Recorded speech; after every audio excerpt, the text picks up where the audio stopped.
In the last update, I asked you what you wanted to know about the Legacy. Here's what you wondered about, plus the answers. Damn. Coming in hot with this question. Why does anything exist? Maybe Johnny Lieberman can help you with that as he majored in philosophy. He's like our Dalton from Roadhouse, minus the fighting skills and ability to save an entire town from an evil millionaire. The second part of that question is easy. Some people don't want to drive a larger vehicle. Others might be turned off by the cost it takes to fill the tank, and some might not like the way they look. So, at Andrews Kenneth, maybe you should ask yourself the tough questions first, and only when you've come to an understanding of why you exist should you then ask why others exist.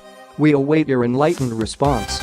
But to answer your question, there is still a market for sedans, and Subaru would like some of that cash. I tried out a few parking curbs around the office, and on the way home. Happily, I can report the subby cleared every one. I like this question because besides the obvious damage the scraping does, it also creates all kinds of low-level stress. It causes you to drive tenderly around any sized dip in the road and puts you on edge waiting for it to happen again when parking. Sure, the annoyance isn't severe, but it puts you in a bad mood every time it happens, and you end up resenting the car. It seemed trivial, but knowing this before you buy a car might be a good tiebreaker. At ZHARDY4 wants to know if the Legacy passes the picking up in-laws and their luggage at the airport test. Because I like to think positively, I say we make this the taking the in-laws and their luggage to the airport test. The passenger portion of the test is easy. Yes. It's very simple. In fact, if you're willing to get a little close, and come on, we're all family here, an adult can sit between the two passengers in the back seat comfortably and safely.